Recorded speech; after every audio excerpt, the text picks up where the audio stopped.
T V پر تو آؤں گا، ان کے ساتھ نہیں آؤں گا، شرمندہ ہوں گا.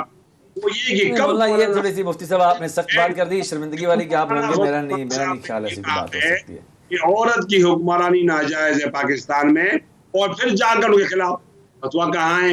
کوئی ویڈیو ہوگا آپ کے پاس، کوئی کلپ ہوگی، کوئی آپ نے تحریر ہوگی، الزام پہ الزام لگایا جائے، ٹھیک نہیں ہے نا. حفیظ جالندھری کہتا ہے کہ دو دہنی غلیظ نے ہنس دیا، مسکرا دیا، کچھ نہ کہا حفیظ نے. جی کیا مانا؟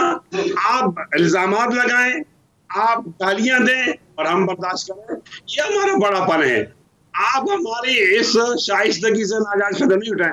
آواز تو ہماری بھی اونچی ہو سکتی ہے اور ہم بھی شور کر سکتے ہیں، الزامات ہم بھی لگا سکتے ہیں، لیکن آپ کو حقائق کا سامنا کرنا پڑے گا. 2 سالوں میں آپ نے لوگوں کو کیا، خدا کی جان چھوڑ آپ کے چہروں کو نہیں دیکھنا چاہتے. زیادہ ووٹ آپ کو مل جائیں گے، جان نہیں چھوڑتے سارے لوگ. بالکل ٹھیک ہے. عثمان صاحب کیا یہ اپوزیشن کا مطالبہ ہے کہ ہم اس دفعہ استعفی ہی لے لیں گے اور ہم خود استعفے دے دیں گے اگر ہماری بات کو نہ مانا گیا؟ تو کیا ان میں کیپیسٹی ہے کہ سارے استعفی دے دیں؟ دیکھیے نا بھائی، میں سمجھتا ہوں کہ ٹیلی ویژن کے اوپر جو سبسٹینشیل گفتگو ہونی چاہیے، اور کون کیا ہے ماضی گواہ ہے. مفتی صاحب تو پچھلی دفعہ ٹیلی ویژن کے اوپر آپ کو ساری بات یاد ہے، وہ سارا ہے کہ یہاں پہ دھما چوکڑی مچی، یہاں پہ 2500-2700 لوگ آئے پورے پاکستان سے. کہاں کون سے 2500-2700 لوگ؟ یہ سر میں پچھلے دھرنے کی بات کر رہا ہوں. اچھا یہ مفتی صاحب کے دھرنے میں 2500 لوگ تھے، 2700 ہوں گے، والا اور آپ کے دھرنے میں کتنے؟ ہمارے میں چلو 5 ہوں گے. اب سن لیجئے نا میری بات سن لیجئے مفتی صاحب ہولڈ یور ہارسز کا مطلب ہوتا ہے تھوڑا صبر کا مظاہرہ کیجئے، اس کو اردو میں یہ کہتے ہیں. اچھا یہ ہے کہ ابھی مفتی صاحب یہ فرما رہے ہیں، مفتی صاحب نے ہر ٹیلی ویژن کے اوپر لکھ کے دیا اگر میں استعفے کے بغیر چلے گئے ہماری بیویاں ہمیں ماریں گی. بڑی مار کھائی بیچاروں نے، اس لیے ان کی ہل گئی. میرے شو میں بھی لکھا تھا ویسے. اچھا سنیے، آپ کے شو میں لکھا اگر ہم چلے گئے ہمیں پکڑ لینا. تو مفتی صاحب آپ کو آج کل سیاست کے اندر ایز اے انٹرٹیننگ پرسنالٹی، یعنی کہ پوری جو ہے نا جی پی ڈی ایم جو آپ نے بنائی ہے، پاکستان ڈی اسٹیبلائزنگ موومنٹ جو ہے، اس کو ہم لے رہے ہیں. لیکن ڈیموکریٹ تو یہ ہے ہی نہیں سرے سے. سارے فوجیوں کی پیداوار ہیں، اے ٹو زیڈ سارے، کچھ پرمٹ کی پیداوار ہیں، باقی مدرسوں کی پیداوار ہیں جو آگے لگے ہوئے ہیں، جو پیچھے کھڑے ہیں سارے فوجیوں کی پیداوار ہیں. ایک چیز جو بڑی سبسٹینشل ہے جو آج بات کرنے والے عدنان مجھے ہے کہ جو میں آپ سے کے شو کے توسط سے لوگوں کو بتانا چاہتا ہوں کہ بڑی کامیابی آج یہ ہے، پاکستان بڑا سرخرو کھڑا ہوا ہے کہ جب امریکن ایک جنرل ہے فورن جو پالیسی کے اوپر لکھتا ہے، فورن پالیسی کے نام سے، انہوں نے ہندوستان کو میں جو ٹیررزم وہ ایکسپورٹ کر رہے ہیں اس کے اوپر بے نقاب کیا ہے، اور انہوں نے پوری دنیا کو کہا ہے کہ ہندوستان آنے والے دنوں کے اندر ایکسٹریمسٹ جو ایلیمنٹ کے حوالے سے خطرہ ہے.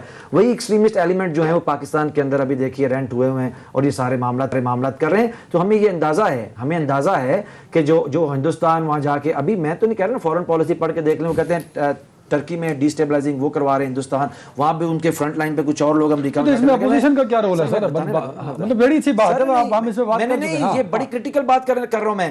انہوں نے کہا ہے کہ بھارت صرف اس ریجن کے اندر نہیں، کابل سے لے کے استنبول تک، استنبول سے لے کے کولمبو تک، اور اس سارے ریجن کے اندر اپنے مفادات کے تحفظ کے لیے مختلف ملکوں کے اندر جو سیبوٹاج ایکٹیویٹیز کر رہا ہے، وہاں لوکل لوگوں کو اس نے باقاعدہ اپنا حصہ بنایا ہوا ہے. یہ بھی اسی تحریک کا ایک حصہ ہے، لیکن ابھی وہ امریکہ کے اندر سارا آج وہ کھل گیا. آپ یہ ساری اپوزیشن کو ہندوستان کا ایجنٹ کہہ رہے ہیں، تو میں ابھی ثابت کر دیتا ہوں. کہتے ہیں ثابت کر کے دکھائیں. سر کیا اس ملک میں ہم ایجنٹ بنانے ہیں؟ مطلب میں تو اپنے پاکستانی صاحب نہیں، میں ثابت نہ کروں تو مجھے اٹھا دیجیے شو سے نا.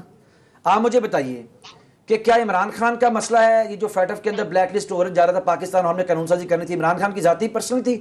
اس کے اندر جس نے پاکستان کے قومی مفاد کے خلاف ووٹ دیا ہے، مجھے بتائیں اس کو ہم کیا کہیں؟ پاکستان بلیک لسٹ ہونے جا رہا تھا، وہاں جا کے جو اپنے MPs M N A کو کہتے رہے ہیں، آپ کے بقول اگر کسی بل پر، وہ کوئی بھی سیکیورٹی کا بل ہو، اگر کوئی اختلاف رائے رکھتا ہو تو وہ غدار ہے. حضور دیکھنا یہ پڑے گا، اس کا باپ یہاں کا، اس کا دادا یہاں کا، اس کی ساس آپ اس کو غدار بنا. آپ سنیے، اس کو ڈیفائن کر دیں نا. سن تو لیجیے نا میری سنیے.